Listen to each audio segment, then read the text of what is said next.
Welcome to the channel paper teacher. इस video में हम कवर करेंगे सीटेट 2012 के प्रीवियस ईयर क्वेश्चन पेपर को। तो इसमें कवर किया जाएगा फर्स्ट टू फिफ्थ क्लास के प्राइमरी स्टेज के सीडीपी पार्ट को। और ये जो एग्ज़ाम हुआ था वो 29 जनवरी 2012 में हुआ था। तो आइए देखते हैं, ये क्वेश्चन पेपर है 2012 का।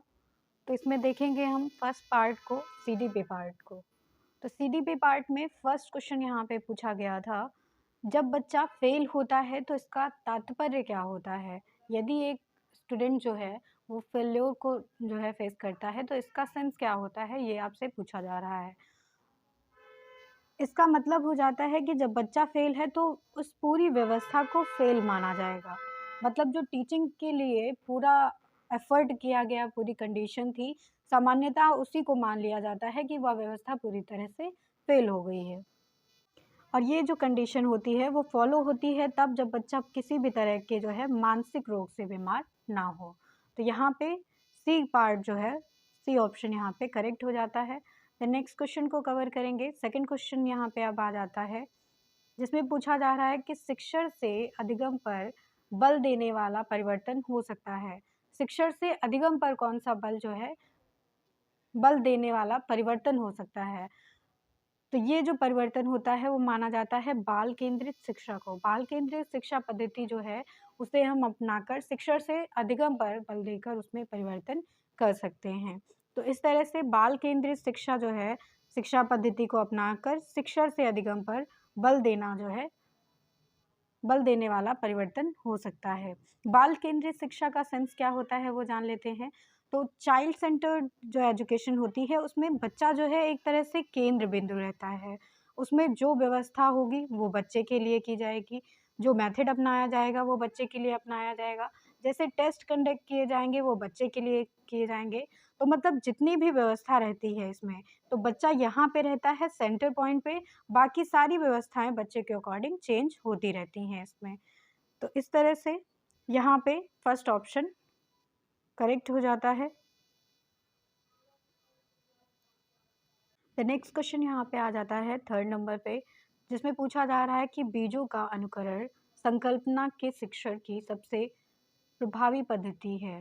बीजों का अनुकरण मतलब कि बच्चे जब खुद जो है बीज लगाते हैं, बीज बोते हैं, तो वो उसका जो है, उसकी जो है देखभाल करते हैं और उसका मूल्यांकन करते हैं, अवलोकन करते हैं वो पूरी तरह से जो है पौधे का, कि कैसे बीज से पौधा बना, पौधे से फिर पेड़ बन रहा है। तो हर एक स्टेज में क्या ग्रोथ आ रही है, क्या वृद्धि हो रही है, इस चीज़ का बच्चा जो है अवलोकन कर पाता है हर एक चरण में। तो इस तरह से यहाँ पे कह सकते हैं कि विद्यार्थी द्वारा पौधों के बीज बोना और उसके अनुकरण के चरणों का अवलोकन करना जो है सबसे प्रभावी पद्धति मानी जाती है शिक्षण की। ए ऑप्शन यहाँ पे करेक्ट हो जाता है। द नेक्स्ट क्वेश्चन पे चलेंगे। फोर्थ क्वेश्चन है यहाँ पे समावेशी शिक्षा के लिए। समावेशी शिक्षा का क्या मतलब होता है ये पूछा जा रहा है।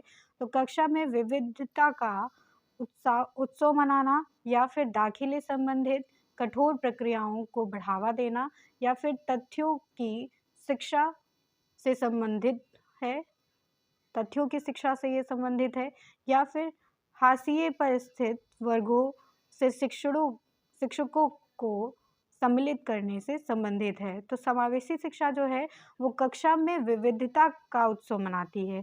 मतलब इस शिक्षा में कोई भी बच्चा हो, चाहे वो गिफ्टेड चाइल्ड हो, डिसेबल्ड चाइल्ड हो, नॉर्मल चाइल्ड हो, हर किसी को एक ही कक्षा में बिठाया जाता है। इसका मतलब है ये कक्षा में विविधता का प्रतीक है। A option is correct. तो यहाँ पे आप देख सकते हैं कि समावेशी शिक्षा में जो है हर एक बच्चे को इंक्लूड किया जाता है, समावेशीकरण किया जाता है बच्चों का। इसमें चाहे जैसे भी बच्चे हों, चाहे वो सामान्य छात्र हों, दिव्यांग छात्र हों, वो समान कक्षा में समान रूप से शिक्षा प्राप्त करते हैं, समान अवसर पाकर। तो दिव्यांग छात्रों के साथ भी इसमें किसी भी तरह का भेदभाव नहीं किया जाता है। इसमें एक सामान्य छात्र और एक दिव्यांग छात्र के साथ में अधिकतर समय बिता पाता है। पहले जो है समावेशी शिक्षा की परिकल्पना सिर्फ विशेष बच्चों के लिए ही की गई थी, लेकिन आधुनिक समय में अगर आज के प्रेजेंट टाइम पे हम देखते हैं तो हर एक शिक्षक को जो है इस सिद्धांत को विस्तृत रूप से दृष्टिकोण में अपनी कक्षा में व्यवहार लाना पड़ता है। मतलब हर एक जो टीचर है वो ऐसा जो है बिहेव करता है बच्चों के साथ में कि हर चाइल्ड उसके लिए उतना ही स्पेशल है जितना कि कोई भी चाइल्ड हो, चाहे वो गिफ्टेड हो या फिर नॉर्मल चाइल्ड हो या फिर डिसेबल्ड चाइल्ड हो। इस तरह से यहाँ पे समावेशी शिक्षा की ये अवधारणा हो जाती है। नेक्स्ट क्वेश्चन पे चलेंगे। नेक्स्ट क्वेश्चन फिर आ जाता है यहाँ पे, किस प्रकार के प्रश्नों को वस्तुनिष्ठ प्रश्नों की श्रेणी में रखा जाता है? कौन से प्रश्न होते हैं जिनको वस्तुनिष्ठ प्रश्न कहा जाता है? लघु उत्तरीय प्रश्न। लघु उत्तरीय प्रश्न का मतलब है शॉर्ट आंसर, जिसमें आपको सब्जेक्टिव कुछ ना कुछ लिखना पड़ेगा। मुक्त उत्तर वाला प्रश्न। मुक्त और उत्तर वाला प्रश्न का मतलब है कि ये पूरी तरह से फ्री है। नेक्स्ट क्वेश्चन, नेक्स्ट है यहाँ पे निबंधात्मक। निबंधात्मक में भी आपको लिखना पड़ता है। तो ये तीनों ही टाइप ऐसे हैं जिसमें आपको लिखना पड़ेगा। लेकिन यहाँ पे जो सत्य असत्य का टाइप है वो जाहिर सी बात है कि ऑब्जेक्टिव टाइप क्वेश्चन को बता रहा है यहाँ पे। तो सी ऑप्शन यहाँ पे करेक्ट हो जाता है। नेक्स्ट क्वेश्चन पे चलेंगे। नेक्स्ट क्वेश्चन यहाँ पे आ जाता है अब 6 नंबर पे, निम्नलिखित में से कौन सी प्रगतिशाली शिक्षा की विशेषता है? प्रगतिशाली शिक्षा इसमें से कौन सी मानी जाएगी? तो यहाँ पे फर्स्ट ऑप्शन दिया गया है केवल प्रस्तावित पाठ्य पुस्तकों पर आधारित अनुदेश। केवल यहाँ पे लग गया है, तो ओनली वाला जो है ऐसे ही हट जाता है ऑप्शन जिसमें ओनली लगा होता है। देन सेकेंड ऑप्शन है यहाँ पे परीक्षाओं में अक्षय अंक प्राप्त करने पर बल। अक्षय अंक प्राप्त करने का मतलब है इसमें बच्चे को जो है फोर्स किया जा रहा है। सेकेंड है यहाँ पे बार बार ली जाने वाली परीक्षाएं।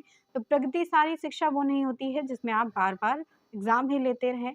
नेक्स्ट और लास्ट यहाँ पे ऑप्शन है समय सारणी व बैठने की व्यवस्था में इसमें लचीलापन रहता है, यानी कि इसमें पूरी तरह से फ्लेक्सिबिलिटी रहती है। बच्चे के ऊपर ही सारी चीज़ें डिपेंड करती हैं, अकॉर्डिंग टू कंडीशन इसमें जो है चेंजेस आ जाते हैं। तो यहाँ पे डी ऑप्शन करेक्ट हो जाता है इस क्वेश्चन के लिए। नेक्स्ट क्वेश्चन पे चलेंगे हम। 7th क्वेश्चन यहाँ पे आ जाता है अब, जिसमें पूछा जा रहा है कि एक शिक्षक प्रश्न पत्र बनाने के बाद में एक शिक्षक है जो क्वेश्चन पेपर को तैयार करता है और यह जांच करता है, फिर वो ये देखता है कि क्या प्रश्न प्रशिक्षण के विशिष्ट उद्देश्यों की परीक्षा ले रहे हैं। मतलब कि जो उसके क्वेश्चन हैं वो विशिष्ट उद्देश्य यानी कि जो स्पेसिफिक ऑब्जेक्टिव्स रखे गए हैं उनको पूरा कर पा रहे हैं या नहीं। और वह मुख्य रूप से प्रश्न पत्र की या के डैश डैश डैश बारे में चिंतन करता है। तो वह जो है टेस्ट पेपर की कौन सी जो है पार्ट के बारे में चिंतन कर रहा है, थिंकिंग कर रहा है, ये आपसे पूछा जा रहा है। तो यहाँ पे फर्स्ट ऑप्शन है संपूर्ण विषय वस्तु को शामिल करने। तो आप अगर टेस्ट पेपर आप एज जो है यहाँ पे इस सिचुएशन में अपने आप को रख के देखिए। अगर आप कोई जो है क्वेश्चन पेपर तैयार करते हैं और उसके बाद में आप ये देखते हैं कि ये जो क्वेश्चंस आपने लिखे हैं इसमें वो आपके सब्जेक्ट से या आपके जो है सिलेबस से पूरा उसे सेटिस्फाइड करते हैं या नहीं। तो इसके लिए आप क्या करेंगे, मतलब ये आप जो है इस टाइम यही तो देख रहे हैं कि आपके जो क्वेश्चंस हैं वो इस सिलेबस के अकॉर्डिंग है या नहीं, और सिलेबस को पूरा कवर कर रहे हैं या नहीं। तो आपके लिए इसमें आंसर हो जाता है ऑप्शन ए, जिसमें आप देख रहे हैं कि आपके जो प्रश्न हैं वो संपूर्ण विषय वस्तु को शामिल कर पा रहे हैं या नहीं। ए ऑप्शन यहाँ पे करेक्ट हो जाता है। नेक्स्ट क्वेश्चन यहाँ पे आ जाता है 8 नंबर पे, जिसमें पूछा जा रहा है कि विवेचनात्मक शिक्षा शास्त्र का यह दृढ़ विश्वास है कि विवेचनात्मक शिक्षा शास्त्र जो है उसका दृढ़ विश्वास यहाँ पे पूछा जा रहा है। विवेचनात्मक शिक्षा शास्त्र का मतलब है कि ऐसी शिक्षा जिसमें आप देखते हो कि इसका जो है ब्रॉड क्राइटेरिया रहेगा, मतलब इसका जो क्राइटेरिया है वो किसी एक क्षेत्र तक सीमित नहीं रहता है, इसका क्षेत्र बहुत बड़ा रहेगा। तो यहाँ पे करेक्ट ऑप्शन इसके लिए हो जाता है ऑप्शन सी कि शिक्षार्थियों के अनुभव और इसमें प्रत्यक्ष लाभ महत्वपूर्ण होते हैं। यानी कि इसमें ये देखा जाता है कि शिक्षक जो है छात्र जो है वो खुद जो है सारी क्रियाकलाप करे, मतलब कि सारी एक्टिविटीज़ बच्चा खुद करे, उसमें जो है वो डायग्नोसिस करे, चिंतन करे उस चीज़ में जो है, फिर उसमें तर्क करे, लॉजिक बिठाए, एक दूसरे से डिबेट करें बच्चे, फिर अपने अनुभवों को इसमें जो है शामिल करें, गठित करें, समायोजन स्थापित करें यहाँ पे, इससे वो प्रत्यक्ष रूप से लाभ उठा सकते हैं। तो यहाँ पे सी ऑप्शन करेक्ट हो जाता है कि विवेचनात्मक शिक्षा शास्त्र जो है इसका विश्वास है कि विद्यार्थी अपने अनुभव और जो है प्रत्यक्ष लाभ को महत्वपूर्ण बना सके। तो जब बच्चा खुद करता है, लर्निंग बाय डूइंग का जो कॉन्सेप्ट है, जैसे जॉन डीवी के साथ जो दिया गया है, उसमें उन्होंने खुद बताया है कि बच्चा जितना करके सीख सकता है उतना वो किसी भी चीज़ में जो है अधिगम नहीं कर पाता है।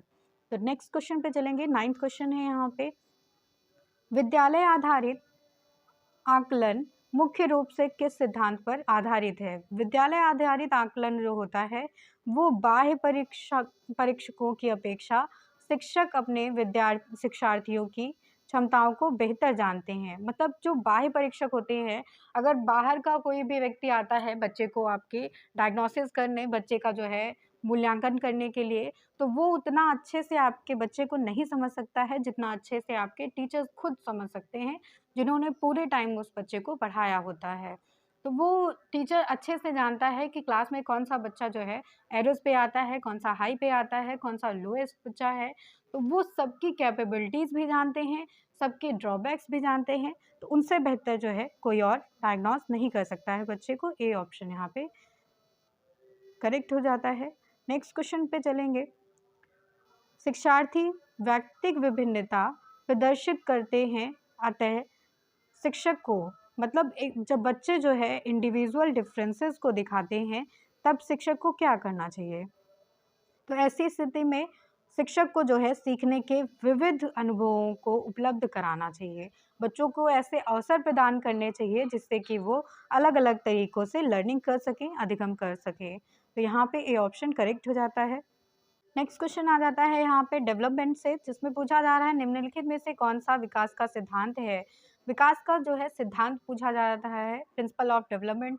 तो यहाँ पे फर्स्ट ऑप्शन है कि सभी की विकास दर समान नहीं होती है। तो ये करेक्ट है, पहला ही ऑप्शन यहाँ पे करेक्ट हो जाता है कि जो है हर व्यक्ति में व्यक्तिगत विभिन्नता होती है, हर व्यक्ति की वृद्धि और विकास जो है अलग-अलग दर से होती है। तो हर एक व्यक्ति एक दूसरे से अलग है और सबकी विकास दर भी अलग-अलग होती है। द नेक्स्ट ऑप्शन में बताया गया है कि विकास हमेशा रेखीय क्रम में होता है, गलत हो जाता है ये। विकास किसी भी जो है फॉर्म में हो सकता है। यह निरंतर चलने वाली प्रक्रिया है, ये भी गलत है क्योंकि विकास जो है एक लिमिटेड टाइम तक ही चलता है। नेक्स्ट है यहाँ पे विकास की सभी प्रक्रियाएं अंतर संबंधित होती हैं, तो ये भी यहाँ पे रॉन्ग हो जाता है। तो यहाँ पे जो ऑप्शन दिया गया है सी, जिसमें बताया गया है कि विकास निरंतर चलने वाली प्रक्रिया है, तो ये ऑप्शन यहाँ पे इसलिए गलत हो जाता है क्योंकि विकास तो हमेशा होता है बच्चे का, लेकिन कभी यह विकास जो है जल्दी-जल्दी होता है, तीव्र गति से होता है, कभी ये विकास धीमे-धीमे होने लगता है, जो है मंद गति से होता है। इसका मतलब हो जाता है कि जैसे हमारे शरीर के कुछ भाग हैं जिसमें विकास जो है तीव्रता से होता है और कुछ भाग ऐसे हैं जिसमें मंद गति से विकास होता है। तो यहाँ पे ए ऑप्शन ही करेक्ट हो जाता है। नेक्स्ट क्वेश्चन यहाँ पे आ जाता है, मानव विकास के क्षेत्रों में विभाजित किया गया है। मानव विकास को कितने क्षेत्रों में विभाजित किया है ये पूछा जा रहा है और उनका क्रम क्या होता है? तो यहाँ पे मानव विकास में सबसे पहले शारीरिक विकास आता है, फिर उसके बाद संज्ञानात्मक विकास आता है, यानी कि फिजिकल डेवलपमेंट, कॉग्निटिव डेवलपमेंट, संवेगात्मक विकास, इमोशनल डेवलपमेंट, इसके बाद जो है उसका सोशल डेवलपमेंट आता है, सामाजिक विकास। यहाँ पे ए ऑप्शन करेक्ट हो जाता है। तो बच्चे के लिए सबसे पहले ज़रूरी है कि उसका शारीरिक विकास हो। जब उसका शरीर उस लायक हो जाएगा, जब वो फिज़िकली इस जो है लायक हो जाता है कि वो कोई काम कर सके, कोई चीज़ को अपने जो है संज्ञान में बिठा सके, अपने दिमाग में बिठा सके, फिर उस चीज़ के बारे में वो सोचना शुरू करता है। उसके बाद उस चीज़ को सोसाइटी से जो है कनेक्ट करता है, अपने समाज से कनेक्ट करता है। तो यहाँ पे ए ऑप्शन करेक्ट हो जाता है। नेक्स्ट क्वेश्चन है यहाँ पे 13 नंबर पे, एक शिक्षिका जो है पाठ्य वस्तु और फल सब्जियों के कुछ चित्रों का प्रयोग करती है और अपने विद्यार्थियों से चर्चा करती है। विद्यार्थी इस जानकारी को अपने पूर्व ज्ञान से जोड़ते हैं और पोषण की संकल्पना को सीखते हैं। यह उपागम डैश पर आधारित है। ये उपागम किस पर आधारित है? तो एक शिक्षिका है जो कुछ सारी चीज़ों को दिखाती है बच्चों को, जैसे फल हैं, पाठ्य वस्तु को जो है दिखाती है, सब्जियां दिखाती है और इन पे जो है विद्यार्थियों से चर्चा करती है और इसके बाद जो है विद्यार्थी उसके बारे में जानकारी जो है पाते हैं और जो उनको प्रीवियस नॉलेज होती है उससे कनेक्ट करते हैं, उससे जोड़ते हैं अपने जो है ज्ञान को, और यहाँ पे वो पोषण की संकल्पना को सीखते हैं। तो यहाँ पे ये जो उपागम है वो किस पर आधारित है ये पूछा जा रहा है। अधिगम के शास्त्रीय अनुबंधन से, या फिर पुनर्वलन के सिद्धांत से, या फिर अधिगम के सक्रिय अनुबंधन से। तो ये सब जो है लर्निंग के प्रिंसिपल्स हैं। जबकि यहाँ पे जो ऑप्शन है ज्ञान के निर्माण से, मतलब यहाँ पे अब टीचर जो है ज्ञान का निर्माण करती है बच्चों में, कि बच्चे जो है नए ज्ञान को अपने पूर्व ज्ञान से जोड़ते हैं, उनको जो है कोऑर्डिनेट करते हैं आपस में, इसलिए यहाँ पे डी ऑप्शन करेक्ट हो जाता है इसके लिए।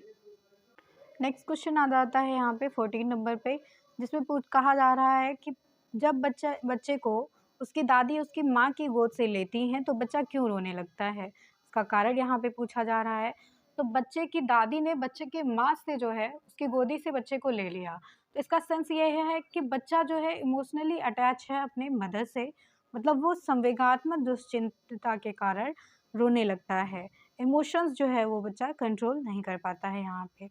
नेक्स्ट क्वेश्चन आ जाता है यहाँ पे 15 नंबर पे, जिसमें पूछा जा रहा है कि शिक्षा के संदर्भ में सामाजिकरण से तात्पर्य है। शिक्षा के संबंध में सामाजिकरण से तात्पर्य हो जाता है सोशलाइजेशन का। ये सेंस हो जाता है यहाँ पे कि सामाजिक वातावरण में अनुकूलन तथा समायोजन बनाए रखना। तो ये सी ऑप्शन यहाँ पे करेक्ट हो जाता है। शिक्षा की बात करें यहाँ पे, तो शिक्षा का सेंस ये होता है कि इससे जो है बच्चा अपने नॉर्म्स, वैल्यूज़ को, मोरल वैल्यूज़ को सीखता है यहाँ पे। तो उसे पता चल जाता है कि उसको सोसाइटी में कैसा बिहेव करना है, कैसे सोसाइटी में रहना है, उसी के अकॉर्डिंग जो है अपने आप को मनुष्य ढालने लगता है। तो इस तरह से उसे जो है सामाजिक वातावरण के अनुकूल और समायोजन के साथ में कार्य करना रहता है, जिसको सामाजिकरण कहते हैं। तो शिक्षा जो है सामाजिकरण की प्रक्रिया को और सरल बनाती है। सी ऑप्शन यहाँ पे करेक्ट है। आ जाता है यहाँ पे 16 नंबर पे, जिसमें पूछा जा रहा है कि एक राज्य स्तर पर स्टेट लेवल पे कंपटीशन हो रहा है, जिसमें जो है म्यूज़िक कंपटीशन है। इसमें विद्यार्थियों को जो है तैयारी कराई जाती है गाने की, और उसके बाद लड़कियों की जो है वरीयता, इसमें एलिजिबिलिटी को चेक किया जाता है। तो इस तरह से ये जो है क्या दर्शाता है कि एक कंपटीशन है स्टेट लेवल पर म्यूज़िक का, और उसमें जो है विद्यार्थियों को तैयारी कराई गई, उसके बाद सिर्फ लड़कियों की ही वरीयता को चेक किया जा रहा है। तो ये दिखाता है कि आप जो है पार्शल हो रहे हैं किसी एक लिंग की तरफ। तो इसको जो है कहा जाएगा लैंगिक पूर्वाग्रह। तो इसको हम कहते हैं जेंडर बायसनेस। डी ऑप्शन यहाँ पे करेक्ट हो जाता है कि किसी एक लिंग पे ही जो है भेदभाव किया जा रहा है यहाँ पे। तो किसी भी संस्था या फिर कक्षा में अगर लिंग के आधार पर कोई भेद होता है तो उसको जो है लैंगिक पूर्वाग्रह कहा जाता है, जेंडर बायसनेस इसे कहते हैं। नेक्स्ट क्वेश्चन 17 नंबर पे आ जाता है, वाइगॉस्की बच्चों के सीखने में निम्नलिखित में से किस कारक को सबसे महत्वपूर्ण भूमिका के लिए बल देते थे। तो लव वाइगॉस्की जो है, इन्होंने बच्चों के सीखने पर सबसे ज़्यादा महत्व अगर दिया है किसी चीज़ पर, तो वो सामाजिक पर दिया है, मतलब सोशलाइजेशन पे दिया है। सोसाइटी को सबसे ज़्यादा इन्होंने इम्पोर्टेंट बताया है बच्चे के डेवलपमेंट के लिए। डी ऑप्शन यहाँ पे करेक्ट हो जाता है। तो वाइगॉस्की के अनुसार बताया गया कि बालक के संज्ञानात्मक विकास की व्याख्या उसके सामाजिक सांस्कृतिक परिवेश के परिप्रेक्ष्य में करनी चाहिए। मतलब कि बच्चे का जो सोशलाइजेशन है वो पूरी तरह से सामाजिक, मतलब कि लोगों के साथ रहकर, और सांस्कृतिक मतलब कि कल्चर से रिलेटेड ही उसका जो है परिवेश होना चाहिए, तब उसमें उसका जो है डेवलपमेंट हो, संज्ञानात्मक डेवलपमेंट, कॉग्निटिव डेवलपमेंट जो हो बच्चे का, वो एक तरह से उसके समाज से में रहते हुए और उसके कल्चर के अकॉर्डिंग ही होना चाहिए। किसी भी बच्चे का सामाजिकरण जिस सामाजिक और सांस्कृतिक परिप्रेक्ष्य में होता है, बच्चा उसी के अनुसार जो है अपने भाव प्रकट करने लगता है, इमोशंस को प्रकट करता है, विचारों को जो है प्रस्तुत करता है, और अपने पर्सपेक्टिव्स को, अपनी मानसिक क्षमताओं को जो है उसी के अकॉर्डिंग डेवलप करने लगता है। नेक्स्ट क्वेश्चन 18 नंबर पे है यहाँ पे। नेक्स्ट क्वेश्चन है यहाँ पे 18 नंबर पे, जिसमें कहा जा रहा है कि एक शिक्षिका अपने शिक्षार्थियों के विभिन्न अधिगम शैलियों को संतुष्ट करने के लिए वैविध्यपूर्ण कार्य करती है, अलग अलग तरीकों से मतलब बच्चों को सिखाती है ताकि उनकी जो लर्निंग है वो और बेहतर हो सके। तो वह किससे जो है प्रभावित है, कौन से एक सिद्धांत से वो प्रभावित है शिक्षिका? तो यहाँ पे कोहलबर्ग के नैतिक विकास के सिद्धांत से।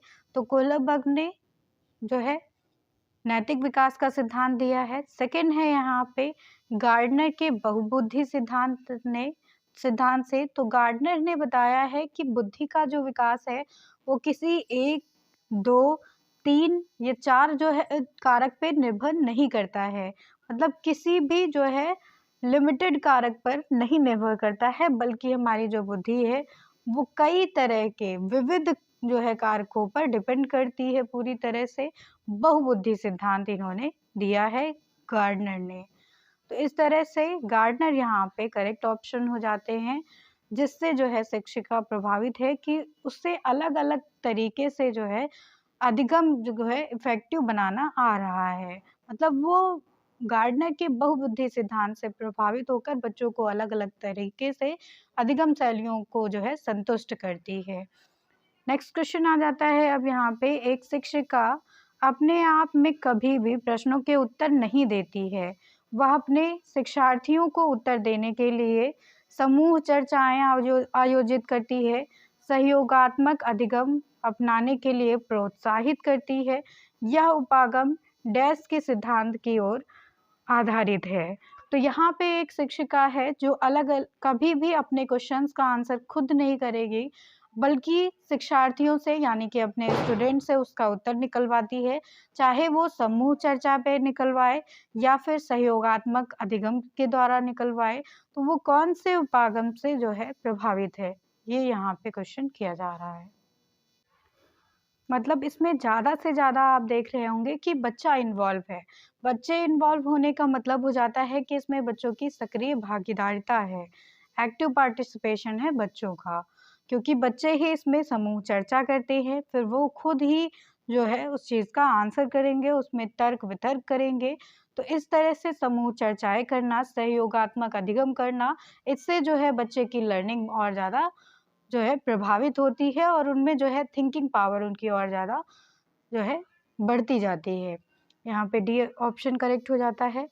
नेक्स्ट क्वेश्चन 20 नंबर पे आ जाता है, निम्नलिखित में से कौन सा शिक्षक से संबंधित अधिगम को प्रभावित करने वाला कारक है? तो इसमें शिक्षक से संबंधित कौन सा कारक है जो अधिगम को प्रभावित करता है बच्चे के? तो विषय वस्तु की प्रवीणता कितनी है, ये जो है शिक्षक से रिलेटेड ऐसा टॉपिक हो जाता है, ऐसा फैक्टर हो जाता है जो हमारे अधिगम को प्रभावित करता है। जिसका अर्थ ये हो जाता है कि शिक्षण प्रक्रिया में जब भी एक टीचर जो होता है वो अपने विषय में कितना प्रवीण है, मतलब वो अपने विषय में कितना निपुण है, कितना महारथी है, ये डिपेंड करता है कि बच्चे की जो है अधिगम किस लेवल तक पहुँचेगी। जब एक शिक्षक अपने आप में निपुण होता है तो वो बच्चों को हमेशा राइट डायरेक्शन में ले जाता है। उसकी टीचिंग जो है वो अलग-अलग तरीके से, अलग-अलग मेथड्स पे जो है बेस्ड रहती है, जिससे व्यक्तिगत विभिन्नताओं को छोड़कर बच्चे जो है अलग-अलग तरीकों में लर्निंग कर पाते हैं। तो यहाँ पे डी ऑप्शन करेक्ट हो जाता है। नेक्स्ट क्वेश्चन आ जाता है यहाँ पे 21वें नंबर पे, कोहलबर्ग के अनुसार शिक्षक बच्चों में नैतिक मूल्यों का विकास कर सकता है। कोहलबर्ग ने बताया है कि शिक्षक जो है वो बच्चों में नैतिक मूल्यों का विकास किस तरह से करता है, तो वो नैतिक मुद्दों पर आधारित चर्चाओं में उन्हें शामिल करके उनमें जो है नैतिक मूल्यों का विकास कर सकता है। यानी कि नैतिक मुद्दे, ऐसे मुद्दे जो हमारी नैतिकता को बताते हों, उस पर आधारित चर्चाएं करानी चाहिए शिक्षार्थियों के साथ में, ताकि उनमें नैतिक मूल्यों का विकास हो सके। ये जो जो है भागीदारिता होगी, इसमें बच्चे एक्टिवली पार्टिसिपेट करेंगे और साथ ही साथ उनमें नैतिक रूप से प्रेरणादायक कहानियों को सुनकर नैतिक विकास की भावना का भी विकास होता है, जिससे वो एक कहानी का मोरल क्या रहा है वो जो है सीख पाते हैं। यहाँ पे उनके मोरल वैल्यूज़ को जो है डेवलप किया जाता है। इस तरह से सी ऑप्शन यहाँ पे करेक्ट हो जाता है। नेक्स्ट क्वेश्चन आ जाता है, छोटे शिक्षार्थियों को कक्षा कक्ष में समवयस्कों के साथ में अंतःक्रिया करने के लिए प्रोत्साहित करना चाहिए, जिससे मतलब जो निचली क्लास के जो है विद्यार्थी होते हैं उनको ये जो है प्रोत्साहित करना चाहिए कि वो अपने क्लास के अदर जो है जो सीनियर स्टूडेंट हैं उनके साथ में अंतःक्रियाएं करें, मतलब कि बोलचाल की भाषा रखें और साथ में जो है कोऑर्डिनेट करके चलें। तो इससे क्या होता है कि उनमें पढ़ने के दौरान सामाजिक कौशल का जो है विकास होता है, मतलब कि बच्चों में सोशलाइजेशन भी होता है इससे। तो यहाँ पे सी ऑप्शन करेक्ट हो जाता है इसके लिए। जब बच्चे समवयस्कों के साथ में इंटरैक्ट करते हैं तो इससे उसमें सोशलाइजेशन की स्किल जो है और ज़्यादा डेवलप होती है। मतलब बच्चे एक दूसरे से इंटरैक्ट करेंगे, एक दूसरे को समझेंगे, वहाँ पे कोई किसी की भाषा को समझेगा, अलग भाषा के स्टूडेंट, जैसे क्लास में हर एक भाषा का स्टूडेंट होता है, तो इससे बच्चों में जो है हर एक तरह से जो है कोऑर्डिनेशन होगा और उनका जो है समाजीकरण होगा। सी ऑप्शन यहाँ पे करेक्ट है। नेक्स्ट क्वेश्चन यहाँ पे आ जाता है कि जब एक निर्योग्य बच्चा, मतलब जो एलिजिबल नहीं है इस चीज़ के लिए, योग्यता नहीं रखता है, वो पहली बार जो है विद्यालय में आता है, तो शिक्षक को क्या करना चाहिए इस टाइम?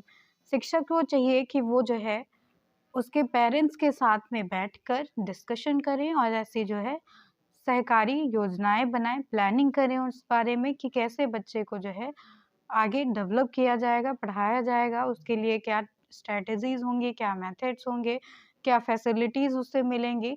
तो यहाँ पे डिस्कशन होना चाहिए पूरी तरह की सहकारी योजना विकसित करने के लिए बच्चे के माता-पिता के साथ में चर्चा करनी चाहिए टीचर को। C option is correct. Next question यहाँ पे आ जाता है कि पियाजे के संज्ञानात्मक विकास के चरणों के अनुसार इंद्रिय कामक संवेदी परक यानी कि अवस्था किसके साथ जो है संबंधित होती है? तो पियाजे ने 4 स्टेजेस दी हैं यहाँ पे संज्ञानात्मक विकास की, जिसको कॉग्निटिव डेवलपमेंट कहा जाता है। इसमें जो इंद्रिय कामक जो है अवस्था है, सेंसरी मोटर स्टेज, इसको जो है कौन सी अवस्था में रखा गया है, इससे संबंधित क्या क्रियाएं बच्चे करने लगते हैं? तो ये जो अवस्था है वो 0 से लेकर 2 वर्ष तक की अवस्था होती है। इस अवस्था में बच्चा इतना डेवलप हो जाता है कि वो जो है अपने पेरेंट्स को देखकर या अपने जो है गार्जियंस को देखकर, उसके साथ जो भी बच्चे खेलते हैं उनको देखकर अनुकरण करने लगता है, इमिटेशन करता है, मतलब कि नकल करता है जैसे दूसरे लोग कर रहे होते हैं। उसकी अब मेमोरी इतनी जो है आने लगती है और उसमें जो है मानसिक निरूपण होने लगता है, मतलब बच्चा जैसा देखेगा वैसा ही व्यवहार करेगा। तो यहाँ पे ए ऑप्शन करेक्ट हो जाता है इसके लिए, जिसमें बच्चा दूरी, ऊंचाई, गहराई आदि को समझने लगता है और 12 से लेकर 18 महीने तक की अवस्था में बच्चा नई वस्तुओं को जानने लगता है, प्रतीकात्मक चिंतन करने लगता है, जैसे वो किसी चीज़ को देखता है तो उसके प्रतीक को समझने लगता है, परिकल्पना करने लगता है। तो यहाँ पे ए ऑप्शन करेक्ट हो जाता है। संवेदी गामक अवस्था के लिए ये 0 से लेकर 2 वर्ष तक की अवस्था होती है।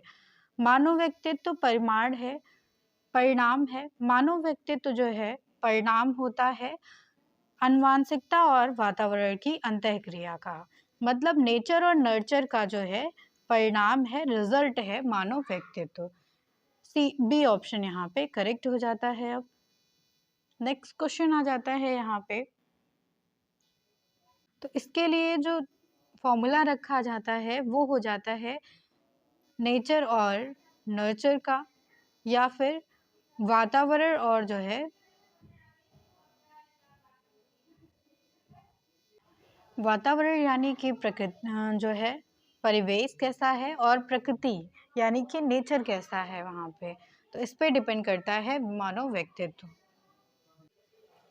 नेक्स्ट क्वेश्चन यहाँ पे आ जाता है 26वें नंबर पे, जिसमें कहा जा रहा है कि शिक्षण अधिगम प्रक्रिया यानी कि टीचिंग लर्निंग प्रोसेस जो होता है उसमें व्यक्तिगत रूप से आपको पर्सनल ध्यान देने की जो है ज़रूरत क्यों पड़ती है?